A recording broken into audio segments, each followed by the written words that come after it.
સવારમાં વહેલા જાગીને ઘરમાં પવિત્ર વાતાવરણ આપણી માવું રાખે છે. એક ભાઈ હુતા હતા, બેન પૂજા પાઠ કરીને બધું ઘરનું કામ કરીને એમ થયું કે હવે આને જગાડું. દી માથે ચડ્યો એટલે આમ જગાડ્યા, આમ ઊભા થાવ, મારે રસોઈ કરવી હવે. એટલે જે રસોઈ કરું ઘડીક જે છોકરાને હેલો નાખે તો ઊભા થાવ, મારે રસોઈ કરવી. તો ઓલો પીડ્યો પીડ્યો શું કે હું ક્યાં સુલા ઉપર હૂતો? બોલો, એને જાગવું જ નથી અને શું કર્યો સાહેબ? એક છોકરાને સાહેબે ઉભા કરે, ઉભો થા, તાજમહેલ ક્યાં આવ્યું? તો ઓલો કે ઉભો થાય દેખા હે સાહેબ કે બેહી જા સાનો મનો. ગુરુ હામા હામા બળિયા લેતા હોય. એક છોકરાને સાહેબે પૂછ્યું, બોલ બેટા, સત્ય કોને કહેવાય, ભ્રમ કોને કહેવાય? એટલે છોકરાએ કીધું કે સાહેબ તમે ભણાવો એ સત્ય છે. તાક ભ્રમ અમે ભણીએ તમારો ભ્રમ છે. આ તો ઘરેલ તારા બાપ વાહડા લેટ લાવ્યા વગર છૂટક્યા નથી. એમ ઘણીવાર આપણને એવું થઈ જાય કે બધા જાય છે તો એકચ્યુઅલી આપણે જાય ખોટું ખોટું જાજો, પછી મજા આવશે. પણ એની પર વિશ્વાસ બેસવા મળવો જોઈએ. એક ભાઈ મને પૂછ્યું, મને કે મારા ભાઈ જ્ઞાન કોને કહેવાય, વિજ્ઞાન કોને કહેવાય? અત્યારે વિજ્ઞાનનો યુગ છે અને આ વિજ્ઞાનના યુગમાં મને કે શું આ બધા 7-7 દિવસ બેહી જાય છે? આ ટેકનોલોજીનો સમય છે. એટલે મેં એને ટૂંકું જ કીધું કે જ્ઞાન કોને તું કહેશો ને વિજ્ઞાન કોને કહેશો? તાકા કથાઓની બધું જ્ઞાન છે અને આ જે રોકેટ ને પ્લેન ને કોમ્પ્યુટર એ વિજ્ઞાન છે. મેં તારો બાપી બધું આમાંથી નીકળ્યું છે. એટલે મેં ટૂંકો દાખલો દીધો. જ્ઞાન એટલે જાણકારી. દાખલા તરીકે મને જાણકારી છે કે H2O હાઇડ્રોજન ને ઓક્સિજન 2 ભેગું કરો એટલે પાણી થાય, એનું મને જ્ઞાન છે. પણ હું પાણી કરીને કોકને પાઈ દઉં, આનું નામ વિજ્ઞાન છે. આ બધું શાસ્ત્રોમાંથી જ નીકળ્યું છે. તમને જ્યાં સુધી જ્ઞાન ન હોય, અરે એક જણો તો એવો વૈજ્ઞાનિક બાબુ નાસામાં, આપણું કયું છે ઈસરોમાં, બધાયમાં ફર્સ્ટ નંબરનો વૈજ્ઞાનિક બન્યો. 45 વર્ષ તો ભણ્યો. અણુમાન, પરમાણુમાન, રાસાયણિકમાન, સબમરીન દરિયાને તળિયે જઈ આવ્યો, રોકેટ લઈને સ્પેસમાં જઈ આવ્યો, અને કોમ્પ્યુટરે એવા બનાવ્યા એને, અને એટલો બધો ઉધાન થયો. અને પછી ઓલું લેક્ચર આપે ને શું કે મોટિવેશન લેક્ચર બન્યો. અને એવા લેક્ચર આપે, અમે કેવડા વૈજ્ઞાનિક બન્યા છીએ, અમે બોમ્બ સુધી પહોંચ્યા છે, હજી તમે ઓમમાં આટા મારો છો. લે, આ બધું છોડો. માણસ શું ન કરી શકે? મેં મારી 7 પેઢીમાં કોઈ દી પૂજા પાઠ નથી કર્યો, અભ્યાસમાં ધ્યાન રાખ્યું. ભગવાન કે ગાંડા, તારું ગયા જન્મનું બેલેન્સ પડ્યું હતું એટલે મેં તને બુદ્ધિ આપી. અને તને બુદ્ધિ એ માટે આપી કે તું જગતનું કલ્યાણ કરી શકને. મારી સામે મળ્યો બાવડા સડાવા. ભગવાનની કૃપા થાય, કથા ખૂબ સાંભળો ને એટલે પરિવારની બુદ્ધિ પવિત્ર થાય અને એકાબીજી પરિવારમાં બોલે એ બધું મીઠું મળે લાગવા. આ પરમાત્માની કૃપા. એટલે આને તો ઉપાડો જ લીધો. ખોટી વાત છે બધી. ખોટા 7-7 દિવસ કથાઓ સાંભળો છો. મંદિરે છું બાપનો લાઈટો છે. જો પથ્થર પૂંજવાથી જો ભગવાન મળતો હોય તો અમે પહાડ પૂંજવાની અમારી તૈયારી છે. લે, ભગવાન કે દીકરેશ, તારી કમાન સટકાવી નાખું પછી તું કર હારું. લે, ભગવાનને છોકરાની કમાન સટકાવી નાખવાની, મેમરી ઉડાડી નાખવાની. સાલું પ્રવચનમાં બાપુ મેમરી ઉડી ગયો. સાલું ઓલે ભાષણ કરતો હતો ને મેમરી ઉડી ગઈ. અબંજા મામા આજા આયા આયા જીજી પોપ પોપ. ઓલાને કારણે ઘડીકમાં શું થઈ ગયું? આલ્યો આલ્યો જી. અને ન્યાલી ગડગડતી દોડ દીધી પબ્લિકની વિશમાલી રોડે ચડ્યો. ભૂપ ભૂપ ઘૂમ. જે હામો મળે એ ભાઈ ચીજી ચીજી કમેન્ટ સટકી ગઈ. ભગવાન કે કરી ભાષણ. લે,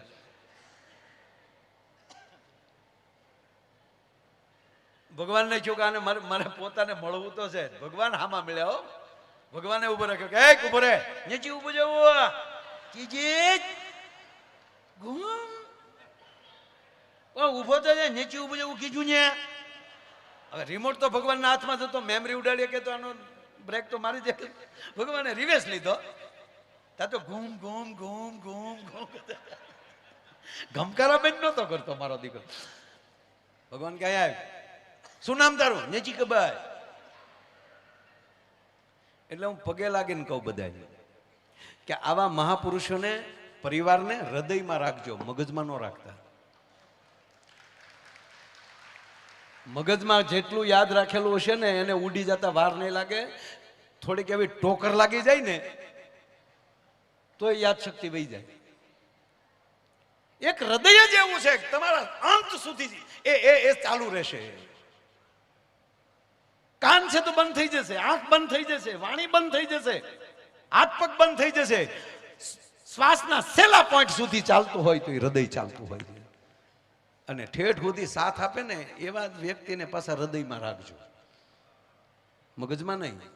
કથા મગજમાં નહીં, કૃષ્ણને મગજમાં નહીં, આવા મહાપુરુષોને મગજમાં નહીં, હૃદયમાં. પતિ પત્ની હૃદયમાં, મિત્ર હૃદયમાં. એટલે મિત્ર રાખવા જેવો હોય તો, એ હુળિયો હોય તો નહીં. જેને હૃદયમાં રાખશો તો વાંધો નહીં આવે. આને બન્યું કેવું, આને મેમરી ઉડી ગઈ. આપણે ઘણી વાર આ કોઈને લાગી જાય તો નથી યાદ શક્તિ વહી જતી. પછી હોસ્પિટલમાં હું થાય તો આપણે કહીએ દાદા ઓળખો, હોય નથી ઉજ્જો. પણ જો દાદા કોણ આવ્યું નથી ઉજ્જે. અરે મોટા બાપુ છે. મોટા બાપુ આવા હોય આવું બને. એમાં કઈ ખોટું નથી, એ થઈ જાય, ઘટના બની જાય.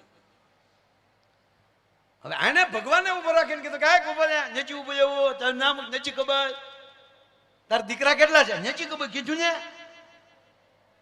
તાર દીકરાનું નામ નેચી ખબર, તાર પપ્પાનું નામ નેચી ખબર, તાર મમ્મીનું નામ નેચી ખબર, તાર મોટા બાપાનું નામ નેચી ખબર, તારી પત્નીનું નામ ચંપા. ભગવાન કે તારી ભલી થાય, મેમરી ઉડી છે પણ વાયરસ રહી ગયો થોડો. બસ આ વાત એ છે, હૃદયમાં હતું એટલે ભગવાન પણ ન કાઢી શક્યા. હૃદયમાં હશે ને તો ભગવાન પણ નહીં કાઢી શકે સાહેબ. બાકી તો અત્યારે મેં જોયું છે સાહેબ, એક ફેક્ટરીમાં દાદા આગ લાગી. ફેક્ટરીમાં આગ લાગી એટલે એવી લાગી, એટલે લાગવા વાળી લાગી. કોઈ કેમિકલની કેવી કંઈક ફેક્ટરી હશે, ડાયરેક્ટ ભડકો જ થઈ ગયો. ભડકો તો થઈ ગયો પણ અંદરથી કોઈ કર્મચારી બહાર ન નીકળી શક્યો. ટોટલી આખી ફેક્ટરી, કોઈ માણસ બહાર જ ન નીકળ્યો. એનો માલિક સારો માણસ હતો, એ સીધો એને જાણ થઈ એટલે સીધો સ્થળ ઉપર આવી ગયો, સીધો મીડિયા સામે કે ભાઈ આવી ઘટના બની ગઈ છે, કારણ કે મારી ક્ષતિ છે. પણ આની અંદર જે કર્મચારીઓ હતા એ મારા પરિવાર જેવા હતા. એનો જે કાયદેસરનો વીમો છે એ તો મળશે જ, પણ મારી કંપની તરફથી દરેકના પરિવારને 51 લાખ રૂપિયા એના ખાતામાં નાખવામાં આવશે. આવી જાહેરાત કરી દીધી. જે કર્મચારી હતા એની પતંગિયું ઘેરે બેઠી ટીવી તો જોતું જ હોય, તો એક બેન જોતા હતા ટીવીમાં, બટા અહીંયા આવ્યું તો એને દીકરાને બોલાવે, આ ફેક્ટરીમાં આગ લાગી, તાર પપ્પા જાતા હતા, એ ફેક્ટરી છે? હા મમ્મી, ભગવાનની મરજી હોય એવું થાય ને બાપા, આમાં થોડું કોઈના હાથની વાત છે. પણ કંપની વાળો તો ભગવાન જેવો કહેવાય લે માડી, કેવો લે, ઈશ્વરની ગતિ હોય એમ થાય. આમાં તો જેથી હાચમની કે આઠમ નથી થવાની, શેઠે નથી થવાની, જેથી જે બનવાનું હોય બનવાનું જ હોય. ઈશ્વર દુઃખ નાખે ને બાપા, આપણે સહન કરી લેવાનું હોય. લાવ દીકરા તાર બાપાનો ફોટો લાવ. છોકરે ફોટો આપ્યો, એ વળી ફોટો તે જૂનો હતો, એમણે માખીઓ બેસીને કાળા ટપકા કરી નાખેલા. એ બેને ત્યાં ફોટો હાથમાં લઈને, મને આવી નહોતી ખબર, મારે આને લૂસવા પડશે. એ તમારા આત્માને સદગતિ કરજો, તમારી વાય અમે હારું કરશું, માયાભાઈનો પ્રોગ્રામ રાખશું, તમારા આત્માને સદગતિ કરજો. દીકરા કઠણ થાજે બેટા, કઠણ થાજે દીકરા. હવે એક બાજુ 51 લાખનો હરખને દબાવી રાખવો છે, એક બાજુ ગયા એનો દુઃખ વ્યક્ત કરવું છે, એની વચ્ચે બિચારી હાલી જાય. અને એમાં હજી આમ ધીરે જેમ આમ ખોટું જે આહુડા લાવવાની વાતો કરે મગરના આહું જેવું, ત્યાં એને દરવાજે ટકોરા થયા. જ્યાં દરવાજો ટકોરા થયા, બેન વળી ફોટો એક બાજુ મૂકીને દરવાજો ખોલ્યો તો ઘૂઘુ હામો ઉભો માવો છોડતો હતો. એની પત્નીને બાપુ શું થયું ખબર, કે આ કદાચ પદ્મન મળવા આવ્યો હોય છે. સમજાય એની વાત, આ બધા ગુજરી ગયા હતા, ભૂત થઈને નહીં આવ્યો હોય ને એટલે બેને પગમાં જોયું. એને કોકે કીધેલું કે ભૂતના પગ અવળા હોય, પણ આના હવળા હતા, કે આના પગ તો હવળા છે. બેનામ અડવા મળ્યા. એટલે પતિએ કીધું, શું છે તમારે ફેક્ટરીમાં આગ નથી લાગી? લાગી ને, ટીવીમાં તો આવતું હતું, કોઈ નથી બચ્યું. ઓલો કે કોઈ નથી બચ્યું. બેન ને પાછો બીક લાગી કે તમે કેમ? તમે કયો છો કોઈ નથી બચ્યું તો તમે? તાકે હું માવો લેવા બહાર ગયો તો. પછી જે બેન ખીજાણા કેદું નહીં કહું માવા બેન કરો, માવા બેન કરો, પણ વ્યસનમાંથી બહાર જ નથી આવવું. હું કામ ઈ માવો 51 લાખનો થયો સાહેબ. અને પ્રેમ ન કહેવાય સાહેબ. પ્રેમની કથા એટલે ભાગવત કથા. ભગવાન કૃષ્ણ આપણે શીખવે છે કે પ્રેમ શું કહેવાય, માં સાથે પ્રેમ કેમ કરાય, મિત્રો સાથે પ્રેમ કેમ કરાય, દુશ્મન કેવો હોય તો કેમ જીવાય. આ એક જ ભાગવત કથા ભગવાન કૃષ્ણ આપણે જીવતા શીખવાડી દે.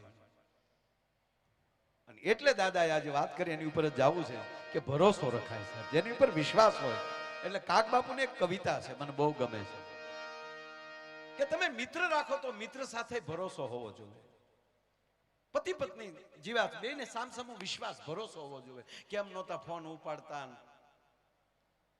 બાબુ? આ શ્રાવણ મહિનો આખો મૌન હોવ ને એટલે મને આમ કારક પછી સારા વિચાર આવે. એટલે હું વિચારતો હતો કે આપણા 3 દેવ બ્રહ્મા, વિષ્ણુ ને મહેશ, અને 3 દેવીઓ આપણે મહાલક્ષ્મી, મહાસરસ્વતી અને મહાકાલી. અચ્છા, 3 દેવમાં બ્રહ્માજી, તો બ્રહ્માજીનું કાર્ય છે સર્જન કરવું. તો એના ઘરે કોણ છે? કે બ્રહ્માણી સરસ્વતી. જેના ઘરમાં મીઠું બોલવા વાળી ભગવતી બેઠી હોય ને એનો જ પતિ કઈક નવું સર્જન કરીએ. નકર આવતા વે ઠીબલા ઉડાડતા કેમ ફોન હતો, હવે ક્યાં ગયા હતા, મોઢામાં શું ગંધાય છે? ના, એ સર્જન ન થઈ શકે. જ્યાં સરસ્વતી જુઓ તમે, આપણી પરંપરા તો જુઓ સાહેબ. બ્રહ્મા છે તો જ્યાં સરસ્વતી. બ્રહ્મા શું કરે? સર્જન કરે. પ્રજાપતિ કુંભારને બ્રહ્માનો વંશ કીધો તો ત્યાં સરસ્વતી. બીજા આપણા ભગવાન વિષ્ણુ શું કરે? બધાનું ભરણ પોષણ કરે, બધાનું પાલન કરે છે. તો ઘરે કોણ છે? મહાલક્ષ્મી. જેના ઘરે લક્ષ્મી દેવી બેઠી ને ભગવતી, એ જ બીજાનું પોષણ કરી શકે. બાકી કપડા ધોતા ધોતા ભૂલથી જો નોટ ખીચામાં રહી ગઈ હોય, એ સોરી લેતા હોય, એ બીજાનું પોષણ ન કરી શકે સાહેબ. જો આપણી પરંપરા જો બાપ કે ત્યાં માં લક્ષ્મી આપ્યા.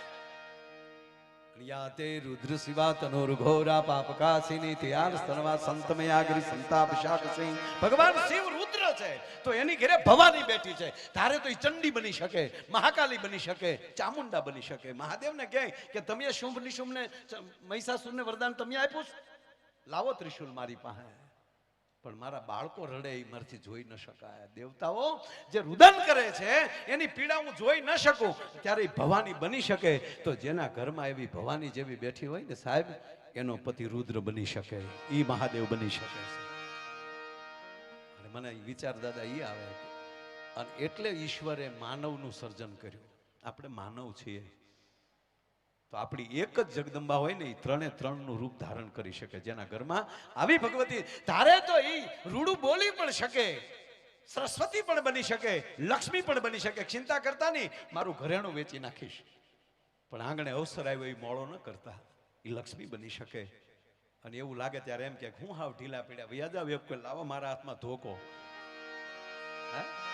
અને હકીકત છે સાહેબ, સવારમાં આપણી માતાઓ સવારમાં જોઈએ ને તો એ સવારમાં 20 પૂજાળી હોય છે.